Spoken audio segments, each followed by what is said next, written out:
Good morning, everybody. My name is Justin Wilson. I use he, him pronouns, and it is my pleasure to welcome you to this service at the First Universalist Church of Rochester. If this is your first time here this morning, or maybe your second time, we especially welcome you. Thank you for making it to our worshiping community. We invite you and everybody to remain after for coffee hour in the Clara Barton Lounge or in the same Zoom link online. There is a visitor's form on the back of your order of service. If you haven't already filled that out, we invite you to fill that out so we can get to know you beyond today's service and so you can stay up to date on the events happening here at First Universalist. Just a reminder, if you have a big joy or sorrow in your heart this morning, we invite you to write it in the notebook here on the chancel or in the Zoom chat anytime before the chalice is lit. So online now is a good time, or as we do our in-person welcome and greeting in just a moment, that would be a good time in person. Some announcements. I'll invite you to look towards the announcement section in your order of service. Today we're going to do a little bit of a trial or experiment for coffee hour. As we have continued to grow, we are kind of bursting at the seams in the Clara Barton Lounge some Sundays. So this week and next week we are going to do a second coffee hour location here in the back of the sanctuary. So if you're somebody that maybe wants a bit more space or a quieter location or just to appreciate the sanctuary or to utilize the wiggle zone, feel free to enjoy the secondary location in the back of the sanctuary, and we'll see how that goes. We, as a result, have had to move the LGBTQ social justice group that was meeting in the back of the sanctuary after service, so that will be meeting upstairs in the gratitude room, room 22. Okay, before we take a moment to turn towards each other, let's say hello to our online community by waving towards the camera near the Progress Pride flag there. We are happy you are joining us here this morning. And if you're online, be sure to give a greeting to each other in the chat. And if you're here in person at First Universalist, let's take a moment to turn towards each other and say hello this morning.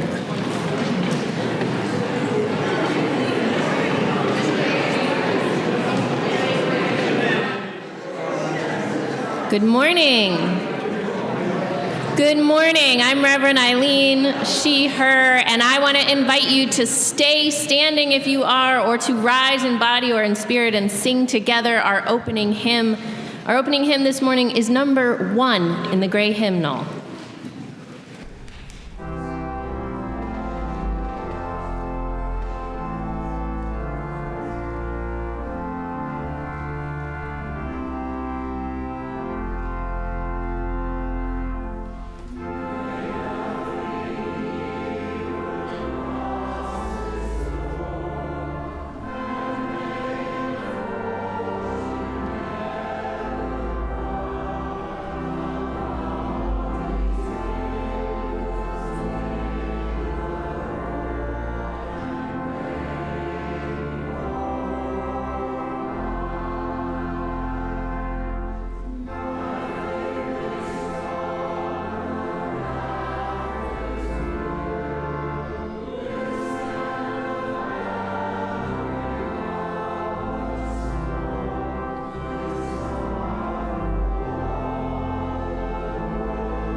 I'm Bill Shupmel, he, him.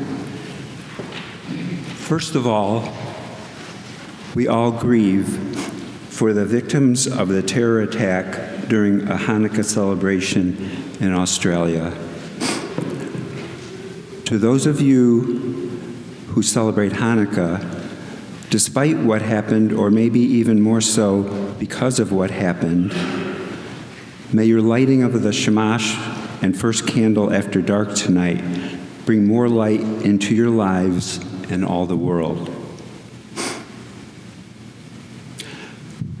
When I was younger, I was afraid of dogs and, at best, indifferent to cats.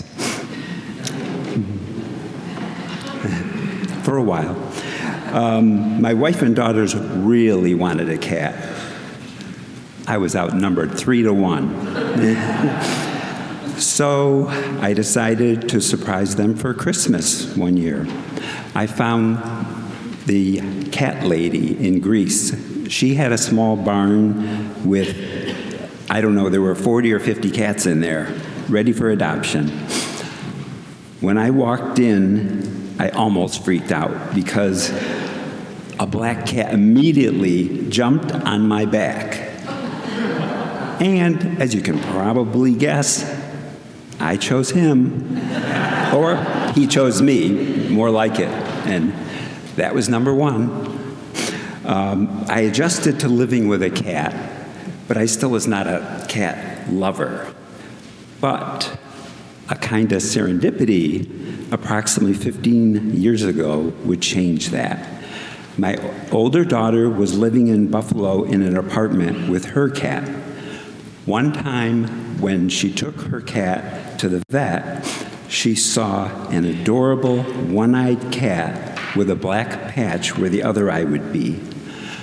The staff at the vet's office told my daughter that the pirate princess was up for adoption and asked if she knew anyone who wanted to adopt her. Well, my daughter called us and said, "You have to adopt this kitten." This was totally out of character for my daughter. So, of course, we agreed. And I still remember in between that call and getting the cat, the vet's office called me, and they were trying to talk me into it, and I'm there. This is already done. You don't have to tell me. It's done, because they're telling me how wonderful she is.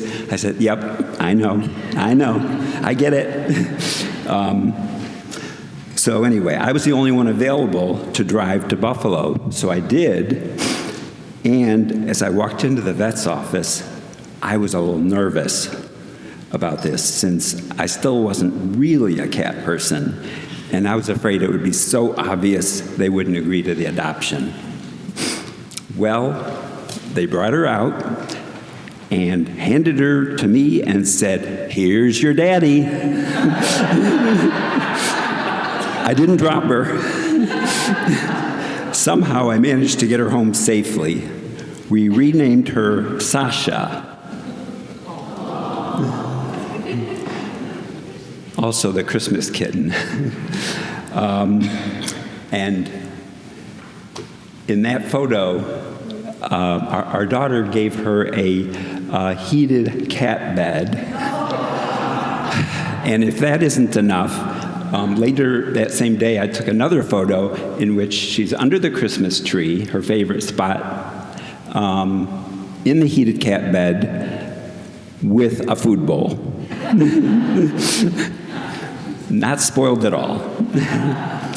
But we named her Sasha after Sasha Obama. That's how far back this goes.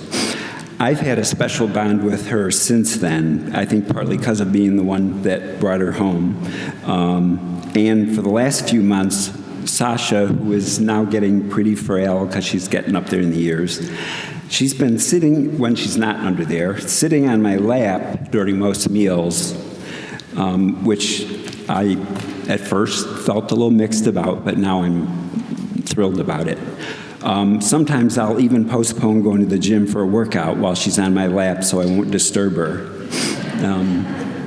This is a small joy that I cherish, especially at such a horrible time in our country when we need to embrace every joy that comes our way, including the joy of being here today with all of you and every Sunday. So come, let us worship together.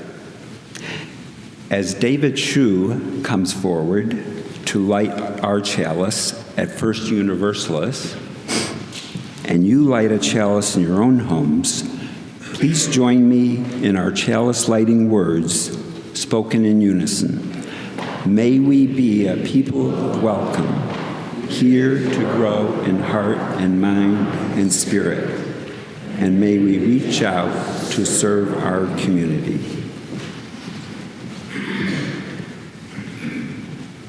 Please rise in body or in spirit for our affirmation of faith. Love is the doctrine of this church. Quest for truth, sacrament, and service of its prayer. Dwell together in peace, to seek knowledge and freedom, to serve humanity in fellowship, to the end that all souls shall grow into harmony with the source and meaning of life. Let us sweet covenant with each other and with all.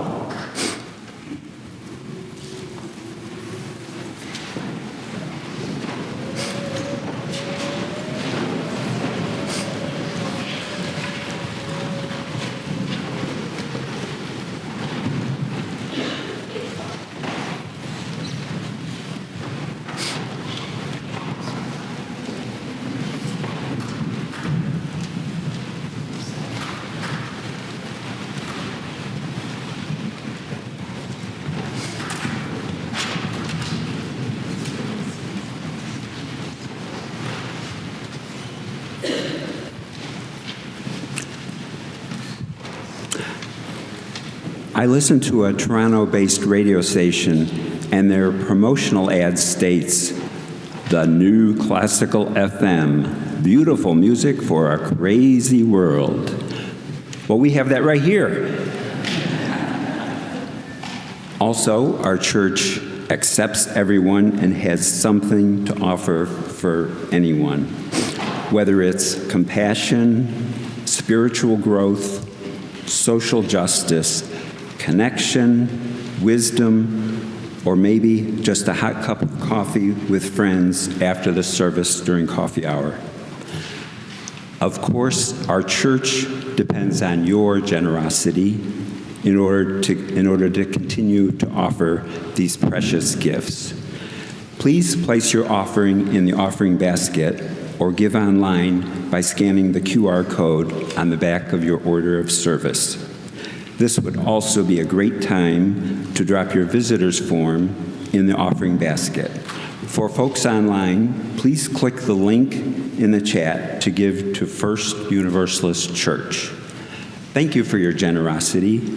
This morning's offering will now be gratefully received.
Now it's time for a story. Ooh, thanks, Oliver. I'm loud, but I'm not usually that loud. If you are a small person or even a large person and you want to hear this story up close, you can come on up front and sit right up here up front to listen to this story, just like Jahara just did. This morning's story is the story of the Maccabees and the miracle of light, and it's adapted from a rabbi named Sarah Sapodin. Does anybody know the story of the Maccabees or the story of Hanukkah? Okay, I see our fourth graders are familiar with it, right? Great, I might need your help then, okay? Okay, some of us kinda know it. That's a good place to be when we're about to hear a story. The story goes like this: long, long ago, before even our grandmothers' were alive, the Jewish people of Israel were ruled by a harsh empire. And the emperor was named Antiochus. Can you say that? Antiochus? I had to practice saying it, I will confess to you. Every year I have to practice saying Antiochus.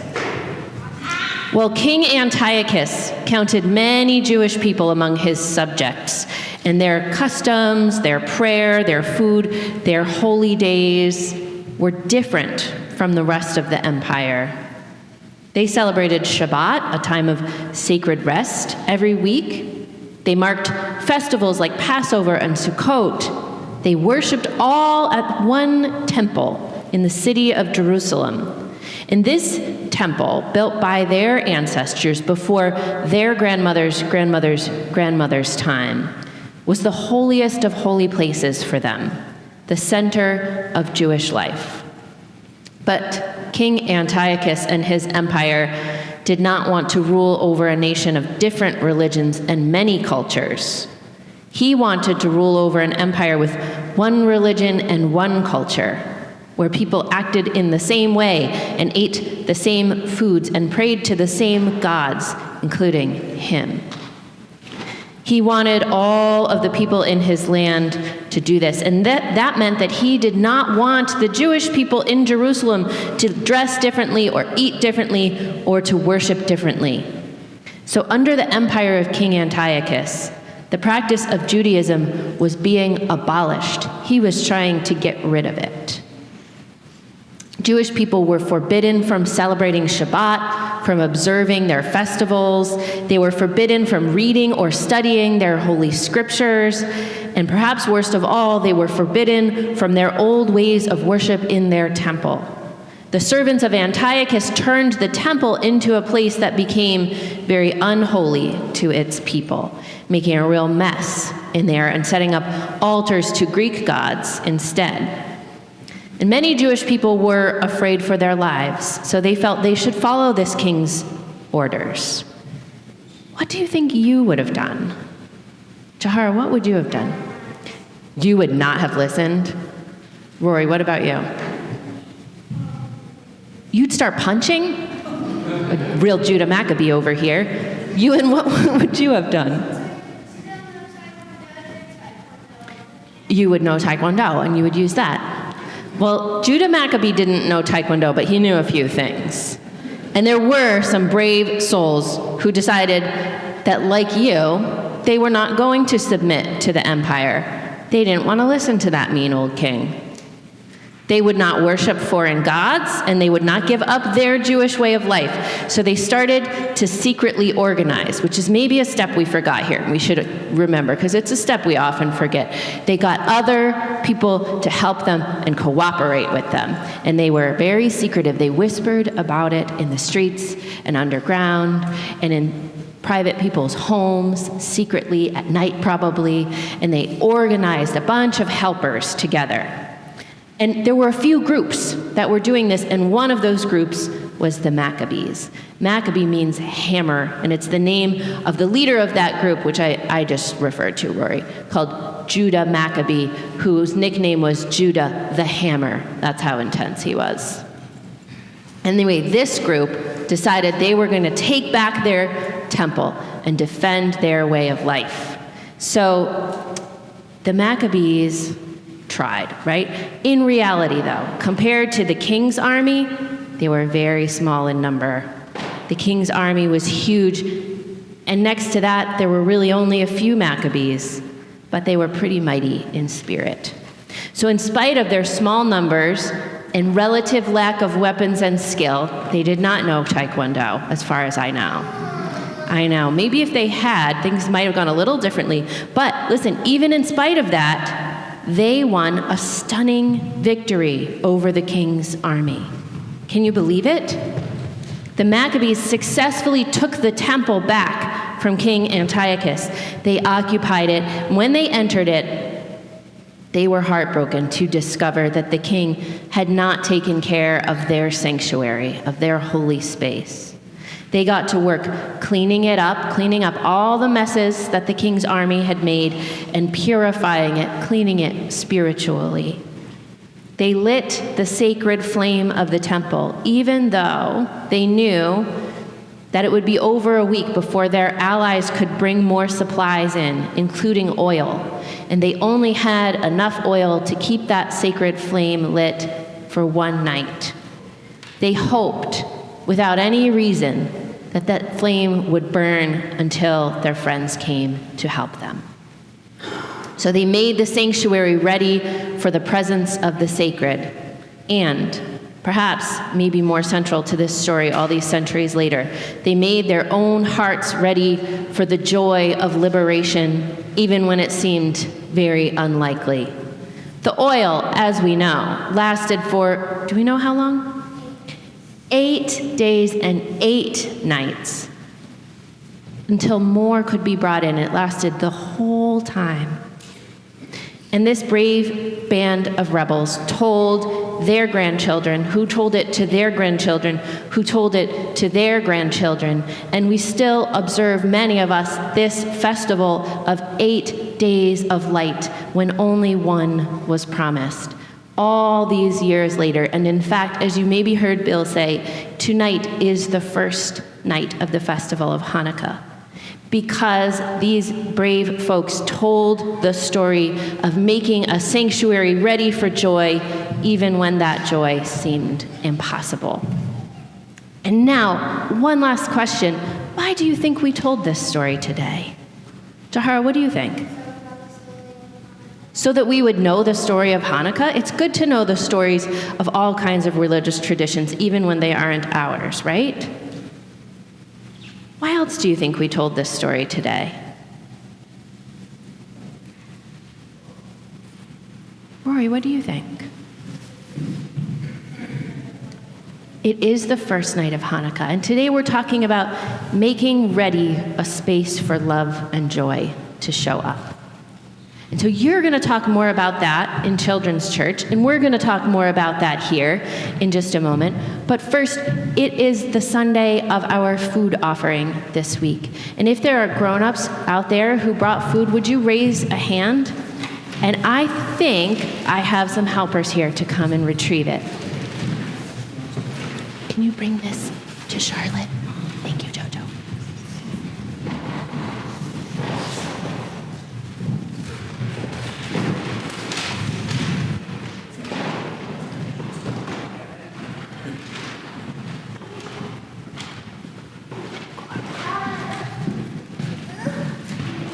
You want help?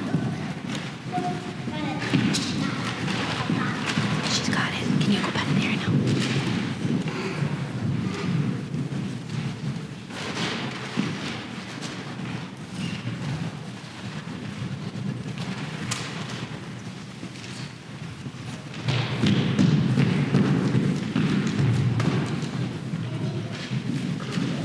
And now, while we sing our doxology, anybody who's going upstairs for Children's Church, I invite you to meet Ms. Carol and Ms. Pam at the door now.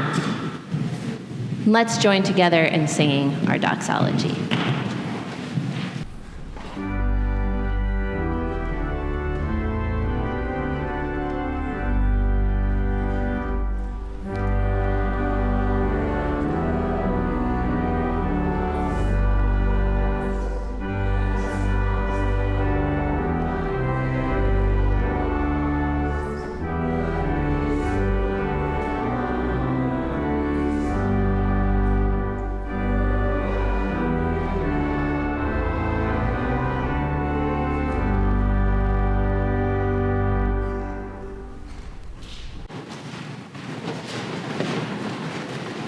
I invite you now into this reverent time of sharing joys and sorrows of our gathered community.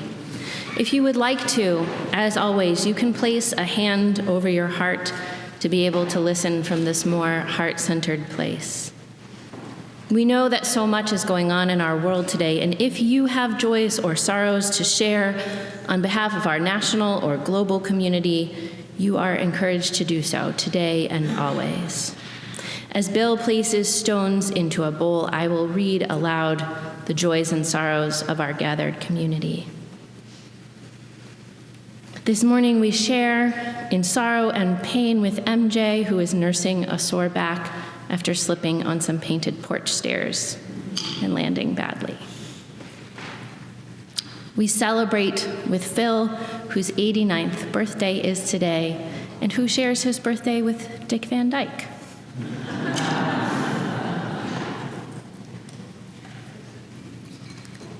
And we share sorrow with Lois and Greg, who are ill this morning. We share in Richard Reed's joy at the last 2 days of ringing the bell for the Red Kettle at Eastview Court and at Boscos in Grease Ridge. We share grief with Shirley, who is mourning the loss of a neighbor on her street for 50 years, an RTS driver who brought joy just by saying hello to everyone. We share with Bill in gratitude for the Alcove team who are assisting our unhoused visitors and simultaneously setting compassionate boundaries. We share in Bill's simple joy for the furnace that works. We share sorrow and grief with Catherine, whose grandmother died on Friday. And we hold in our hearts Marty, who experienced random violence in our parking lot this morning, and gratitude for Dwight, who was there to help her.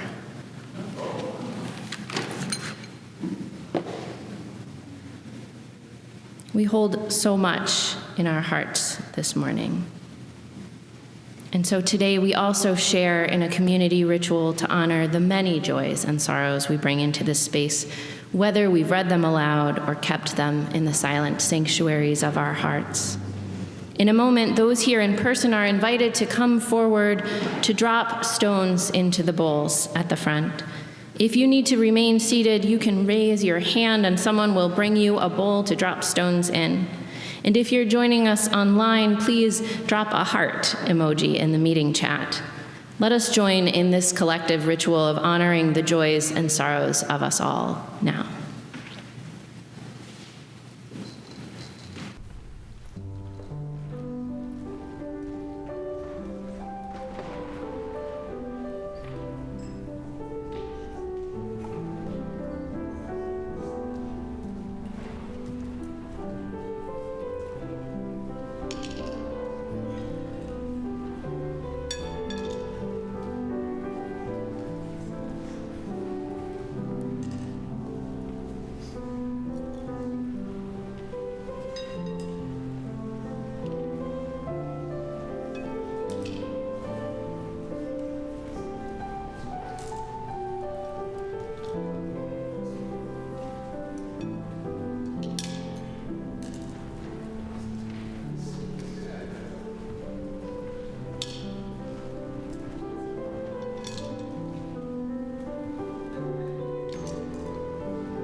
Now the circle of our care is drawn larger.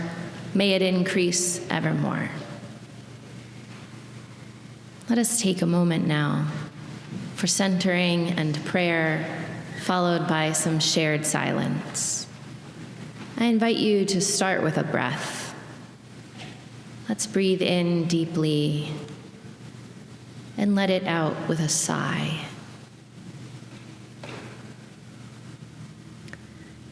Let's breathe in deeply, and as we let it out, let us show up here, fully and all the way.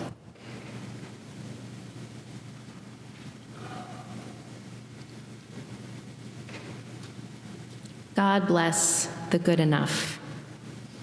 In this season of cheer and merriment, of all that joy and mirth and alleluia, sometimes showing up is the most we can muster. Amidst the lofty expectations for perfection, holiness, the glorias on high, sometimes making a bit of room at the inn is the best we manage. And birth in the barn will do. A food trough for a bed, lighting the oil we do have, a bit of rumpled paper, the half-assed lights, a store-bought cookie, are good enough. And exalting the good enough, the making do, the God among the poor, the sick, the ordinary, it turns out, is the blessing we need. God bless the good enough.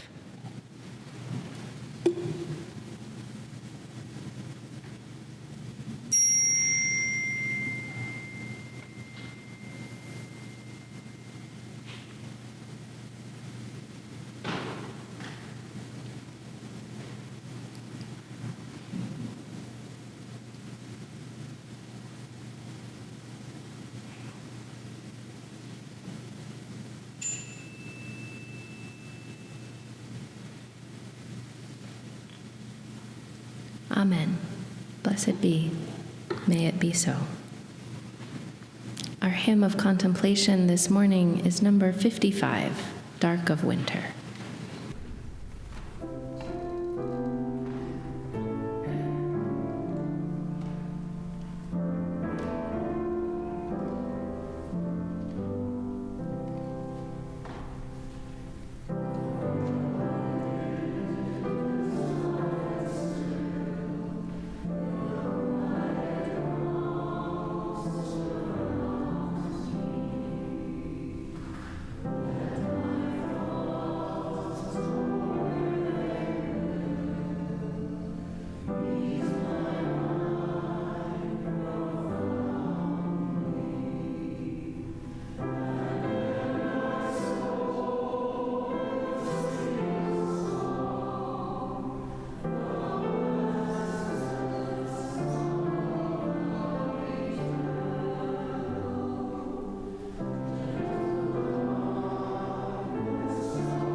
I want to offer a reading this morning by one of our favorite Christians on the topic of Advent.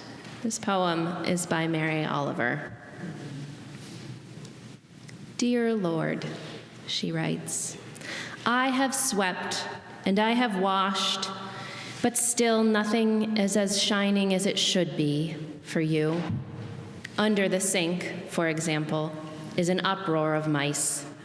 It is the season of their many children. What shall I do? And under the eaves and through the walls, the squirrels have gnawed their ragged entrances. But it is the season when they need shelter, so what shall I do? And the raccoon limps into the kitchen and opens the cupboard, while the dog snores, the cat hugs the pillow. What shall I do?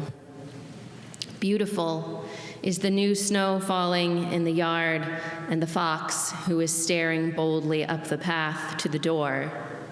And I still believe you will come. You will, when I speak to the fox, the sparrow, the lost dog, the shivering sea goose.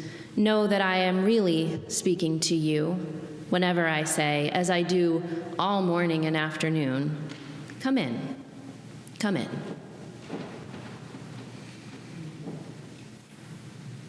Somehow, it's December, a fact you were hopefully aware of already. And whether you are the holiday season starts the day after Halloween person, if so, are you a retail establishment or a human? Or whether you're a we must preserve the integrity of Thanksgiving person, or a please at least wait until December person. However we count things, we're in it now, aren't we? And maybe we do a little check-in with our bodies for a moment. Yeah, how are we feeling about that?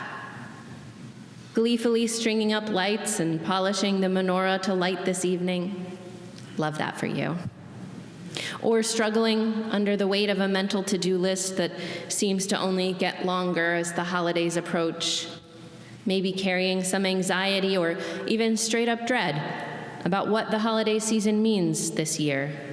The potential loneliness, the stress of navigating complicated family relationships, the pressure of preparing everything to be just right. I know I sound a little grinchy about that, but I promise I am one of those people who love this season. Hymn number 55 is my favorite hymn in the whole hymnal.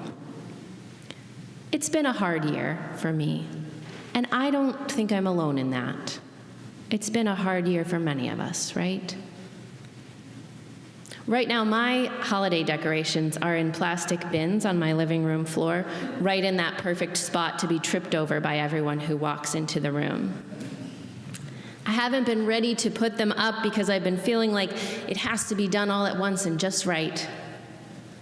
I hope I'm not alone in needing this reminder, not just in hard years, but in every year it seems that that's silly and wrong. That the act of preparing itself is not meant to be a chore, it's part of the celebration.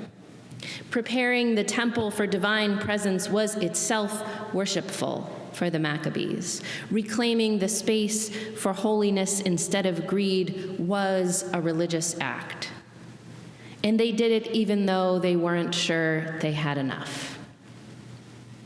And Christian tradition has this beautiful gift for us in the season of Advent, a time of sacred waiting and preparation where the waiting is the point. It is the holy act in itself.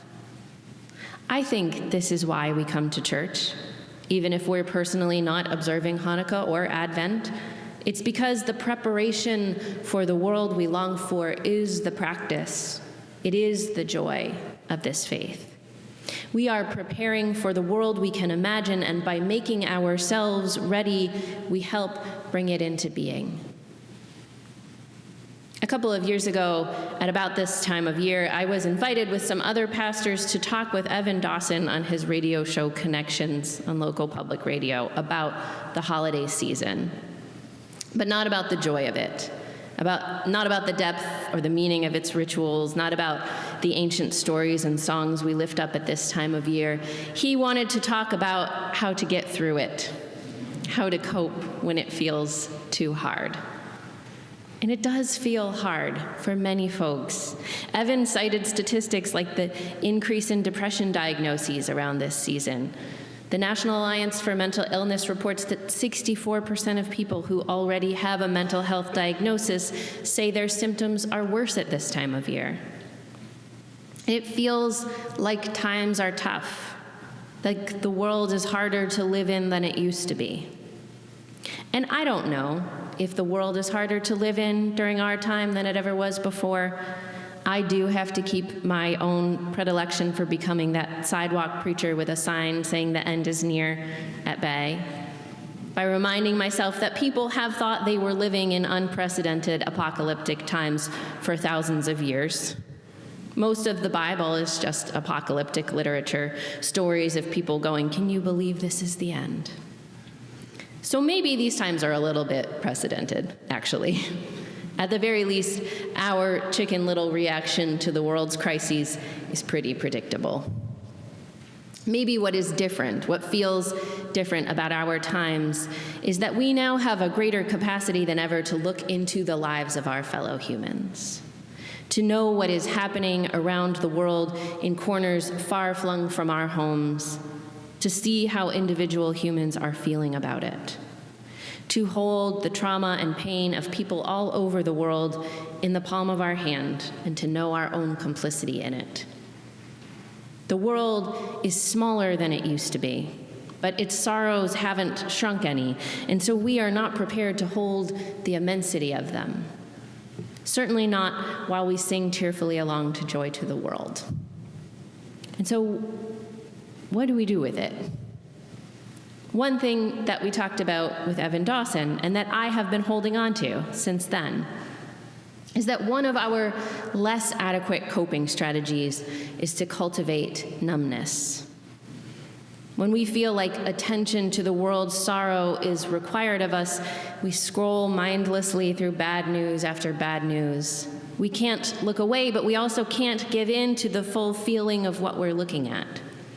So we get caught in a kind of sleepwalk through humanity's heartache, don't we? And friends, we get good at whatever we practice. I'm afraid that if we practice the self-protection of dissociation, disconnection, desensitization, that it will be all we are good at. And I don't think that's preparing us for the world as it could be, for love to show up. I don't think this holiday season, or any season for that matter, calls for us to be perfectly put together in order to ring it in. In just the same way that making ourselves sanctuaries of numbness isn't our calling, neither do we need to buy into the always more frenzy of activity and decoration, feasting and buying. In fact, I suspect in both of these cases, we are giving sanctuary in our hearts to the false idol of consumerism. That kind of preparation is wiring our brains for the endless scrolling, watching, listening, buying without feeling, to the never enough busyness, and its two sides of the same overconsumption. One is not the antidote to the other. Peace and goodwill are not available on Amazon, and the gospel of meaningless more will not be our savior this year or ever. This is, in addition to being the first night of Hanukkah, the third Sunday of Advent. And we UUs are not traditionally strict observers of that season. But Advent is meant to be a period of time before Christmas that is spent preparing a place for the holy. It is a time of nesting, if you will, before the baby arrives. We are meant to be quieter, more introspective, to clear out the cobwebs of our lives, to make room for a larger love to show up. This is a time set aside for preparing our hearts to be sanctuaries for that love, getting ready to welcome joy when it shows up, which means, first and foremost, believing that it might. That's the message of Mary Oliver's Advent poem, that this is a time to prepare for love in all its messiness to show up. There are three main things that I think Mary Oliver and the gospel writers of the nativity stories are telling us about love in this season. And I think they matter no matter which winter holidays we celebrate, if any. They are this: love is material, it is transformative, and it is so very ordinary. And I do think it's important to start from the premise that the observance of Christmas, as well as the season of Advent in anticipation of it, is a celebration centered on story. A narrative that was crafted for a people under the occupation of a harsh regime. A tale of what love can look like for people without much hope to hang on to. A story that is not historical and not trying to be, but is true in the truest sense. The story of Christmas, we follow an unwed young mother who gives birth among cattle because she doesn't have a bed of her own. And then angels appear and announce with trumpets and fanfare that this barn baby, this nobody, poor, homeless child in occupied Palestine is a child of God. Power, these authors are insistent, as well as love, does not exist supernaturally. It's not concentrated in Rome or some heavenly realm. It is made of the same stuff we are. Love is material, of the earth. It's the baby in the barn. It's you and me. Love is born through pain and perseverance, and not metaphorically. It's part of our real and particular living bodies. It is the uproar of mice, the chilly squirrels in the eaves, the fox and the sea goose. It is the untidiness of the real home filled with a real life, the mess of feelings born of knowing our interdependence. Second, love is transformative. It disrupts the status quo. It disrupts power.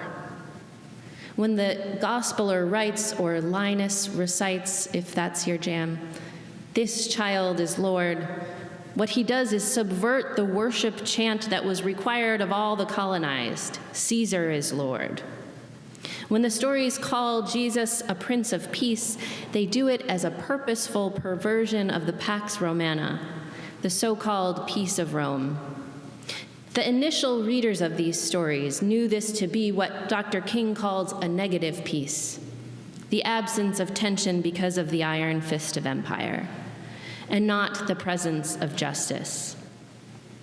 These stories are an invitation to transformation of the very idea of peace as something that is not delivered by rulers but lived out by regular folks. Love is transformative in that it is the absurdity of an invitation to the most unexpected guests. Dogs and foxes and raccoons. A welcome to the disruption of others' needs, to say to the homeless mother, be she mouse or human, come in. There's room at this inn, even when we are not perfectly ready. And third, love is ordinary. However historical Jesus was actually born, the story of his birth has to be about being born homeless, helpless, the very least of these, right? Even the telling of a birth story, the humanizing of this symbolic figure, is a way of reminding us that love isn't beyond us. There isn't actually a magical or otherworldly miracle in the story. A baby is born, the same way all of us were. That's the point of it. The world-saving, peace-bringing, justice-forging love can be born of any of us. That joy shows up in ordinary and imperfect places. And it's not a spectacular event, it's totally mundane. It happens every day.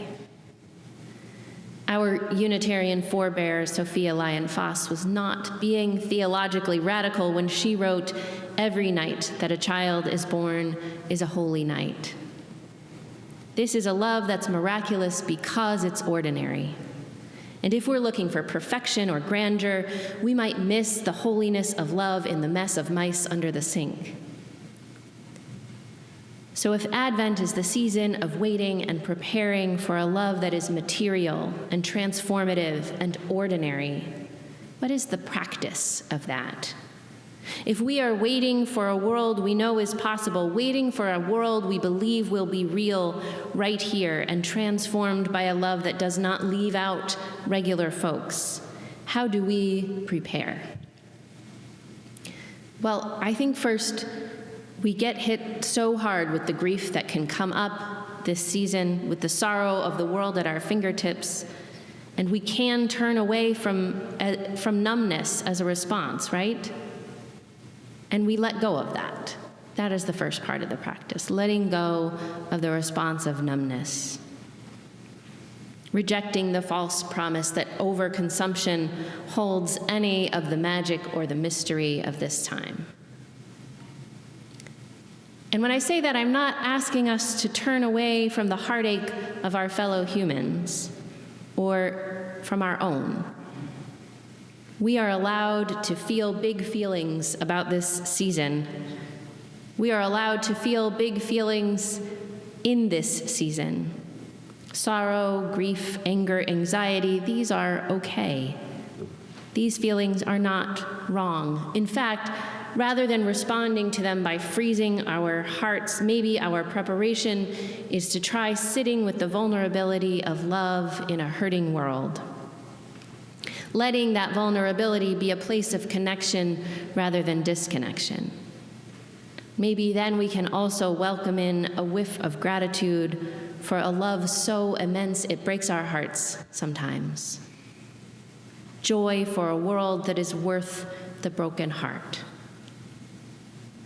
Every night that a child is born is a holy night, which we remember, right? Means that every night, every moment on this beautiful and broken world is a holy moment. And everyone we meet in this and every season is a home for the holy, including ourselves. Readying ourselves for that holiness is the world as it should be. The preparation is the work and the joy. And love and joy do not show up for perfection. They show up for every holy child. Joy will come when we prepare a sanctuary like the Maccabees did, even though, especially though, we don't think we have enough. Love shows up even when the inn is crowded and untidy, doesn't it? On Christmas Eve of 2020, I was leading our winter celebration in Canandaigua that year, not in Canandaigua, but from a chair in front of my fireplace at home. And my congregants were there, but not there, worshiping from their couches or kitchen tables or wearing pajamas in their beds. We knew going into it that year that the holiday season wasn't going to meet our usual expectations. We weren't traveling or visiting family. We weren't gathering for big dinners or parties or caroling or cookie decorating days. Our sanctuary was empty on Christmas Eve. We had set aside so many of our previous holiday obligations and maybe prepared to set aside some of our joy, too. I know I did. Nothing too special this year, I told myself. Maybe it'll feel a little sad, even. I was ready to usher joy away because I believed we hadn't prepared a proper place for it. I had told myself love was far away this year. Because we'd given up so much, I figured love and joy were another sacrifice on the long list. And then, on Christmas Eve that year, Brian and the rest of his nursing team, who had been going in and out of sick people's homes to care for them throughout the very scariest days of the pandemic, were suddenly and unexpectedly called in to receive their first dose of the new COVID vaccine. He texted me a selfie of his band-aided arm, huge smile obvious even under the N95 mask, and I sat down and sobbed with relief. Holiness pushes its way through the cracks of my imperfect life, and I finally let it in. We had a love and joy-filled holiday season that year, probably because we laid down all our obligations to make room for it. Probably because our imperfect life had such cracks in it that they poured right through. We told stories by the fire, we listened to music, we read books to one another, and went for cold morning walks in the park. We felt wonder at the miracle of vaccination for maybe the first time in our privileged lives, and our grief for what was then 1 million pandemic deaths ushered in true awe at the miracle that we get to be born and alive on this planet at all. Joy is not made to be a crumb, our writer Mary Oliver says, but sometimes it does start that way. And sometimes we are so ready to sweep it away in the name of perfection instead of letting it burst into its full abundance, filling up our whole hearts. Let us become sanctuaries for love and joy to show up this year, my friends, even if everything else falls apart to make room for them. May it be so, and amen. I invite you to join together in singing our closing hymn, number 226, People Look East.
I invite you to remain standing if you already are as Bill extinguishes our chalice flame this morning.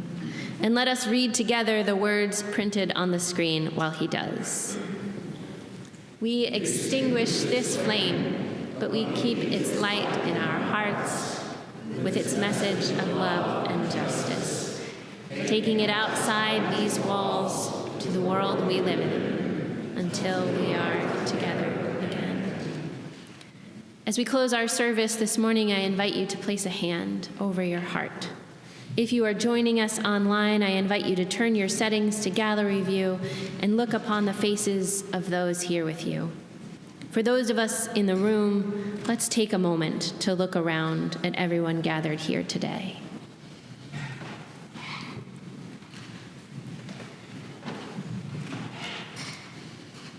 And I offer as a benediction these words from Donna Ashworth. Joy does not arrive with a fanfare on a red carpet strewn with the flowers of a perfect life. Joy sneaks in as you pour your cup of coffee, watching the sun hit your favorite tree just right, and you usher joy away because you are not ready for it. Your house is not as it must be for such a distinguished guest, but joy cares nothing for your mess, or your bank balance, or your waistline. You see, joy is supposed to slither through the cracks of your imperfect life. That's how joy works. You cannot invite her, can only be ready when she appears, and hug her with meaning, because in this moment, joy chose you. Amen.